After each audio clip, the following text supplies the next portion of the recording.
Good evening friends. GST platform के YouTube channel में आप सभी का स्वागत है।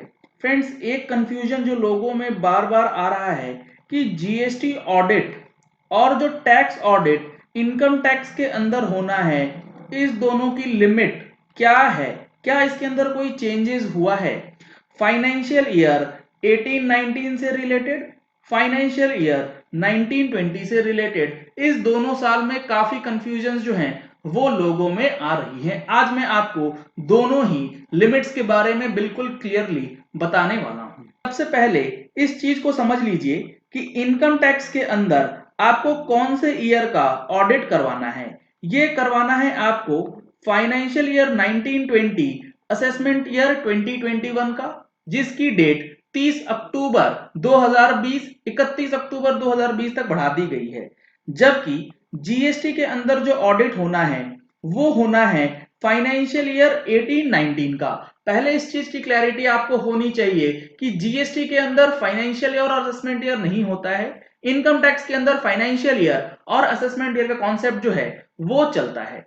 तो अभी जो करना है आपको इस साल आपको जीएसटी के अंदर फाइनेंशियल ईयर 18-19 का ऑडिट करना है, जिसकी डेट 30 सितंबर 2020 तक एक्सटेंड करी गई है। चूंकि ये डेट काफी नजदीक आ चुकी है, इसी वजह से जीएसटी प्लेटफॉर्म ने जीएसटीआर 9 और 9C के ऊपर प्रैक्टिकल ट्रेनिंग सेशन 16 अगस्त 2020 को ऑर्गेनाइज किया है, यानी कि कमिंग संडे को कुछ सीट्स अवेलेबल रह गई हैं। अगर आपने अभी तक रजिस्ट्रेशन नहीं कराया है तो इस नंबर पे कॉल करके रजिस्टर करा सकते हैं। बुकिंग क्लोज होने के बाद आपका एडमिशन नहीं हो पाएगा, तो जल्द से जल्द अपनी सीट्स जो हैं वो बुक कर सकते हैं। अब आते हैं कि फाइनेंशियल ईयर 18-19 के लिए जो हमारा जीएसटी का ऑडिट है उसकी लिमिट क्या रखी गई है और उसके अंदर हम लोगों को कब मैंडेटरी है ऑडिट कराना। इसको इस तरीके से समझना होगा कि जीएसटी का जो ऑडिट है वो सेक्शन 44 के अंदर रूल 80 से गवर्न होता है, सब रूल 3 के अंदर, जिसमें ये चीजें बताई गई हैं और काफी बार डिस्कस भी हो चुका है इस चीज को लेकर के कि जो हमारा फाइनेंशियल ईयर 18-19 का ऑडिट है वो ऐसे लोगों को कराना है जिनका टर्नओवर 5 करोड़ रुपए से ऊपर जाता है। अगर आपका टर्नओवर 5 करोड़ रुपए से कम है तो आपको जीएसटी के अंदर ऑडिट या रिकंसिलेशन स्टेटमेंट इन 9C भरने की जरूरत नहीं है। सर, ये लिमिट तो 2 करोड़ हुआ करती थी। बिल्कुल सही है। फाइनेंशियल ईयर 17-18 इसके लिए इसकी लिमिट थी 2 करोड़ रुपए की, लेकिन फाइनेंशियल ईयर 18-19 के लिए, सिर्फ और सिर्फ फाइनेंशियल ईयर 18-19 के लिए इसे 5 CR किया गया है रूल को अमेंड करने के बाद। सर, ये बड़ा कंफ्यूजन इसमें जो है निकल के आ रहा है। कोई कंफ्यूजन नहीं है, बिल्कुल सिंपल है। आप इसको ऐसे समझ लीजिए, फाइनेंशियल ईयर 17-18 और 18-19 इन दोनों ही साल के लिए ऑडिट की लिमिट 2 करोड़ और 5 करोड़ रिस्पेक्टिवली है। फाइनेंशियल ईयर 1920 ऑनवर्ड्स ये लिमिट 2 करोड़ ही रहेगी। लोगों को कंफ्यूजन ये है कि income tax financial year 1920 assessment year 2021 के अंदर होना है, जिसकी लिमिट 1 करोड़ 2 करोड़ 5 करोड़ है। वो किस तरीके से है वो अभी मैं आपको बताने वाला हूं, जिसकी डिटेल वीडियो मैंने ऑलरेडी अपलोड करी है। उसका लिंक ऊपर आई बटन में दिया गया है। आज आपको समरी बताऊंगा सिर्फ।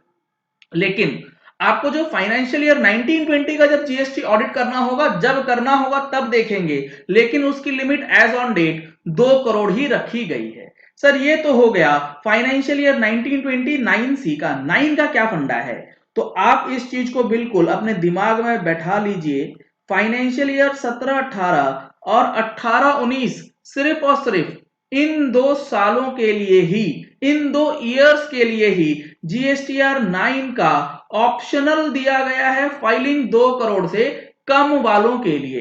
एक्ट के अंदर जीएसटीआर 9 हर किसी को फाइल करना मैंडेटरी है, वहां पे कोई भी टर्नओवर लिमिट वगैरह कुछ नहीं है। तो एक्ट में मत देखिएगा कि जीएसटीआर 9 की कोई लिमिट है या नहीं, ये स्पेशल प्रिविलेज दिया गया है पहले 2 सालों के लिए, पहले 2 ईयर्स के लिए। ये स्पेशल प्रिविलेज जो है वो गवर्नमेंट दे रही है आप लोगों को। तो कुल मिलाकर के 2 करोड़ है एनुअल रिटर्न की टर्नओवर लिमिट और 5 करोड़ है ऑडिट की turnover limit for the financial year 18-19 in GST. ये हो गई बात जीएसटी की। अब आते हैं इनकम टैक्स के अंदर। यहां पर डिफरेंट क्या है, यहां पे हम लोग बात करेंगे फाइनेंशियल ईयर 1920 की, जबकि जीएसटी के लिए हमने बात करी है फाइनेंशियल ईयर 18-19। 1920 का तो वही है 2 करोड़ ऑडिट का, none turnover limit, zero turnover limit for annual return. जबकि इनकम टैक्स के अंदर सेक्शन 44 AB के अंदर जो ऑडिट होता है वो 1 करोड़ से ऊपर कराना है।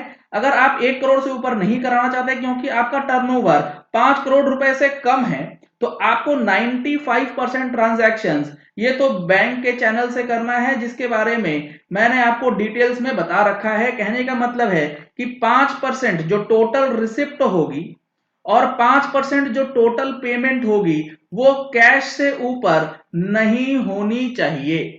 मतलब 95% आपका ट्रांजैक्शन बैंकिंग चैनल से होगा, तभी 5 करोड़ का बेनिफिट मिलेगा फॉर फाइनेंशियल ईयर 1920। साथ ही साथ अगर आप सेक्शन 44 AD का बेनिफिट लेना चाहते हैं और आपका टर्नओवर 2 करोड़ से कम है, तो आप 8% या 6% से कम अगर प्रॉफिट दिखाएंगे तो आपको ऑडिट कराना होगा। अदरवाइज आप बिना ऑडिट कराए भी काम कर सकते हैं अगर आपका टर्नओवर 2 करोड़ से कम है। लेकिन अगर आपका 2 करोड़ से ऊपर है तो आप सेक्शन 44 AD का बेनिफिट नहीं ले सकते, आपको कंपलसरी ऑडिट कराना पड़ जाएगा अगर आप 95% वाला कंडीशन फुलफिल नहीं करते हैं और आपका टर्नओवर 1 करोड़ रुपए से ऊपर चला जाता है।